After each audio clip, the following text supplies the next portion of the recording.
First of all Ram ಬಗ್ಗೆ ಹೇಳಬೇಕಲ್ಲ, ಪಾಪ ತುಂಬ ನಾನು ನೋಡಿರೋ ವ್ಯಕ್ತಿ ತುಂಬ ಹಾರ್ಡ್ ವರ್ಕ್ ಮಾಡಿ ಮುಂದೆ ಬಂದಿರೋದು.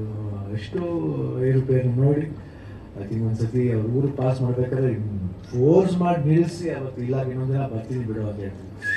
ಇಲ್ಲಿದ್ದು ಬಿಡಲ್ಲ, ಯಾವಾಗಲೂ ಅಷ್ಟೊಂದು ಪ್ರೀತಿ. ಸುಮಾರು ಒಂದು 10 years 12 years 15 years ಅವಾಗಿಂದ ನೋಡ್ತಾ ಇದ್ದೀನಿ. ತುಂಬ ಕಷ್ಟಪಡ್ತಾರೆ. ಆಮೇಲೆ ವೈಫು ಅಷ್ಟೇ, ದಿವ್ಯಾ ಅವರು ಅಷ್ಟೇ ಭಾಳ I think very hard working girl. And ಅವಾಗಿಂದ ನೋಡ್ತಾ ಇದ್ದೆ ನಾನು. ಒಂದು ಕಿಕ್ ಅಂತ ಒಂದು ಪ್ರೋಗ್ರಾಮ್ ಮಾಡ್ತಾ ಅವಾಗಿಂದ ಅವರು ಜೊತೆಲೇ ಇದ್ದರು. ಅವ್ರ ಜೊತೆಲಿ ರಾಮ್ ಜೊತೆಲೇ ಬಟ್ ತುಂಬ ಚೆನ್ನಾಗಿ ವರ್ಕ್ ಮಾಡ್ತಿದ್ದೆ. ಇಬ್ಬರೂ they made for each other, they very perfect pair. And both are very good. Heart ಇದೆ, ಯಾಕಂದರೆ ಹಾರ್ಟ್ ಚೆನ್ನಾಗಿದೆ ಯಾವಾಗ ಅಷ್ಟೇ ಈ ಹಾರ್ಟು ಸೋಲುತ್ತೆ. ಅದಕ್ಕೆ ಅದು ಕಷ್ಟ ಮಾಡ್ತೀವಿ. ನನ್ನ ಡೈರೆಕ್ಟರ್ ಚಂದ್ರಬೋಗಿ ಭಾಳ ಚೆನ್ನಾಗಿ ಮಾತಾಡಿದ್ರು. I just like the speech. ತುಂಬ ಓಪನ್ ಆಗಿ ಮಾತಾಡೋದು. ಲಾಸ್ಟ್ ಬ್ಲೆಸ್ ಮೀ ಆಲ್ಸೋ, ನಾನು ಇನ್ಕ್ಲೂಡಿಂಗ್ ವಿಶ್ ಮೀ ಆಲ್ಸೋ ಅಂತ ಹೇಳಿದ್ರೆ ಅದು ಯಾವಾಗ ಅಷ್ಟೇ ಮನುಷ್ಯ ಯಾವಾಗ ಹಂಗೆ ಇರಬೇಕು. ಎಷ್ಟು ಲವಲವಿಕೆಯಿಂದ ಇರ್ತೀರೋ ಅಷ್ಟು ಚೆನ್ನಾಗುತ್ತೆ ಅವ್ರಿಗೆ. ತುಂಬ ಓಪನ್ ಆಗಿ ಮಾತಾಡ್ತಾರೆ. ನಿಜವಾಗಿ ಪಿಕ್ಚರ್ ಚೆನ್ನಾಗಿ ಆಗುತ್ತೆ. ನಿಮಗೆ ಮನಸ್ಸಾಗಿ ಹೇಳ್ತಾರೆ. ಮತ್ತು ಯಾರು ಎಷ್ಟು ಕಾನ್ಫಿಡೆಂಟಾಗಿ ಎಷ್ಟು ಓಪನ್ ಆಗಿ ಮಾತಾಡ್ತಾರೋ ಅವ್ರಿಗೆ ಯಾವತ್ತೂ ಒಳ್ಳೆ ಹಾಗೆ ಆಗುತ್ತೆ. ನಾನು ಅಷ್ಟೇ ಯಾವಾಗ ಚಿಕ್ಕ ವಯಸ್ಸಿನ ಅಷ್ಟೇ ನಾನು ಯಾವಾಗ ಇರ್ಬೇಕಾದ್ರೆ ತುಂಬ ಫ್ರೀಯಾಗಿ ಬೆಳೀತಾ ಇದ್ದೆ. ಒಂದ್ಸತಿ ಒಂದೇ ಒಂದು ಇನ್ಸಿಡೆಂಟ್ ಹೇಳ್ಬಿಡ್ತೀನಿ. ಮನೇಲಿ ನಮ್ಮ ಅತ್ತೆಯವ್ರು ಗೂಡಿಸ್ತಾ ಇದ್ರು, ನಮ್ಮ ತಂದೆ ಇರ್ತಾರೆ ಈಗ ನಾಗತ್ತೆ ಅಂತ. ಇವಾಗ ರೀಸೆಂಟಾಗಿ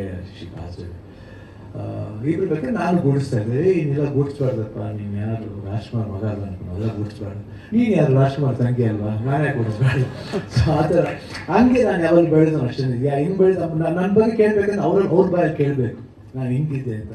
ನಾನು ಯಾವಾಗ ಫಸ್ಟಿಂದ ಅಷ್ಟೇ ನನಗೆ ಏನೋ ಗೊತ್ತಿಲ್ಲ. ಚಿಕ್ಕ ವಯಸ್ಸಿಂದ ಎಲ್ಲ ಜೊತೆ ಬೆಳಿಬೇಕು, ಇಲ್ಲ ಇವರು ಅವ್ರ ಗ್ರೇಟು ಇವ್ರು ಕಮ್ಮಿ ಅದೆಲ್ಲ ಯಾರೆಲ್ಲ ಇದ್ರು ಹೋಗ್ತಿದ್ದೆ. ಒಬ್ಬ ರಿಕ್ಷಾನೂ ಫ್ರೆಂಡ್ ಆಗಿದ್ದ. ಒಬ್ಬನಿಗೆ ನಮ್ಮ ಫ್ರೆಂಡ್ ಇತ್ತು, ಅವ್ನು ಸಡನ್ನಾಗಿ ಲೆಪ್ರಸಿ ಬಂದ್ಬಿಡ್ತು. ಯಾರು ಮುಟ್ತೀರ ನಾನು ಮುಟ್ದೆ, ಅಯ್ಯೋ ಮುಟ್ಬೇಡಿ ಅಂತೀನಿ. ಯಾಕೆ ಎದುರ್ಕೋಬೇಕು ಬಿಡು ಅಂತಾರೆ. ಗೊತ್ತಿಲ್ಲ ಚಿಕ್ಕ ವಯಸ್ಸಿನ ನಮ್ಮ ತಂದೆ ಯಾವಾಗ ಹೇಳ್ತಾ ಇರ್ತಾರೆ ಅಪ್ಪಾಜಿ ಅವರು, ನೀವು ನಮ್ಮ ಅಪ್ಪನ ಥರ ಅಂತ. ಅದು ಅವ್ರ ಥರ ಅಂತ ಹೇಳ್ತಿರ್ಲಿಲ್ಲ ಯಾವಾಗ. ಯಾವಾಗಿದ್ರು ಏನು ಚೆನ್ನಾಗಿ ಮಾಡ್ತಿದ್ರೆ ಅವ್ರ ತಾತನ ಥರ ಅವನ ಥರ ನಮ್ಮ ಅಪ್ಪನ ಥರ. ಸೊ ಆ ಥರ ಅದಕ್ಕೆ ಬಹುಶಃ ನನ್ನ ಇನ್ನೊಂದು ಹೆಸರು ಅಪ್ಪಾಜಿ ಅಂತ ಕರೆದು ಯಾವ ತಂದೆನೂ ಮಗನ ಅಪ್ಪಾಜಿ ಅಂತ ಕರೆದು ನನ್ನ ಅಪ್ಪಾಜಿ ಅಂತ ಕರೆದಿದ್ರು ಅಪ್ಪಾಜಿ. ಅದು ನನ್ನ ಭಾಗ್ಯ. ಅದು ಬ್ಲೆಸ್ ಟು ಬಿ. ಎಲ್ಲರೂ ನಮ್ಮ ಬಗ್ಗೆ ನಮ್ಮ ಫ್ಯಾಮಿಲಿ ಬಗ್ಗೆ ಎಷ್ಟೊಂದು ಪ್ರೀತಿ ಇಟ್ಕೊಂಡು ನೋಡೋದು ನಿಜವಾಗ್ಲೂ ನಮ್ಗೆ ಹೆಮ್ಮೆ ಅನಿಸುತ್ತೆ. ಯಾಕೆ ಅಷ್ಟು ದೂರ ನಾವು ಅರ್ಹರ ಇದೀವಲ್ಲ, ಅದು ನಮಗೆ ಒಂದು ಭಾಗ್ಯ, ನಮ್ಮ ಪುಣ್ಯ ಅಂತ ಭಾವಿಸ್ತೀನಿ. ಈ ಸಿನಿಮಾಗೆ ಅಷ್ಟು ಬರಬೇಕಂದ್ರೆ ರಾಮ್ ಬಗ್ಗೆ ಹೇಳ್ಕೊಂಡು ಪ್ರೊಡ್ಯೂಸರ್ ಇದ್ದಾರೆ, ಅನ್ನದಾತರು ಅಂತಾರೆ. ಅವರು ಅಷ್ಟೇ ಎಷ್ಟು ಚೆನ್ನಾಗಿ ಮಾಡಿದ್ದಾರೆ ಸಿನಿಮಾನ. ಯಾರು ಅಷ್ಟು ಈಸಿಯಾಗಿ ದುಡ್ಡು ಹಾಕೋದು ಯಾರು ಹೇಳಿದ್ರು, ಐ ಥಿಂಕ್ ಆದಿತ್ಯ ಅವರು ಹೇಳಿದ್ರು ಅಂತ. ತುಂಬ ಚೆನ್ನಾಗಿ ಮಾತಾಡೋದು ಹೇಳ್ಬೇಕಾದ್ರೆ ಅಷ್ಟು ಯಾರು ಆಡಲ್ಲ. ಬಟ್ ಆ ಸಿನಿಮಾಗೆ ಅಷ್ಟೊಂದು ಖರ್ಚು ಮಾಡಿದ್ದಾರೆ. ಆಮೇಲೆ ಜಿ ಅವರು, ಆಮೇಲೆ ಅವರು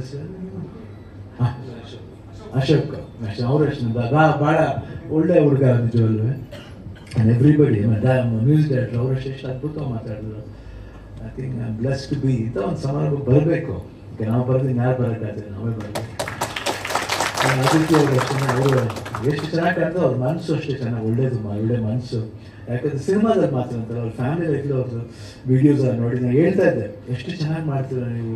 ಪೂಜೆನಾಗಿರ್ಬೋದು, ಅವರ ಫ್ಯಾಮಿಲಿ ಮೆಂಬರ್ಸ್ ಜೊತೆ, ಆ ಮಗು ಜೊತೆಲಿ ಹಂಗಿರ್ಬೇಕು ಯಾವಾಗ. ಯಾರು ಕಷ್ಟ ಅಂತ ಒಂದು ಬುದ್ಧಿ ಇರ್ತಾರೆ ನೋಡಿ. ಪ್ರೊಫೆಷನಲ್ಲೂ ಸರಿ, ಮನೇಲೂ ಸರಿ ತುಂಬ ಚೆನ್ನಾಗಿ ಮಾಡಿ. ಆಲ್ ದಿ ಬೆಸ್ಟ್ ಮಾ. God bless you. ಯಾಕೆ ಅವತ್ತು ಒಂದ್ಸತಿ ಹೇಳಿದ್ದೆ, ನಾನು ನೋಡಿದೆ ನಿಮ್ಮ ವಿಡಿಯೋನ, ಒಂಥರ ಇಂಟ್ರೆಸ್ಟಿಂಗ್ ಅನಿಸ್ತು. ಸಡನ್ ಅಂದರೆ ಒಂದು 15 ನಿಮಿಷ ಬರ್ತಾ ಇತ್ತು. ಅವ್ರ ಪೂಜೆ ಅವ್ರು ಎಷ್ಟು ಶ್ರದ್ಧೆಯಿಂದ ಮಾಡ್ತಾರೆ.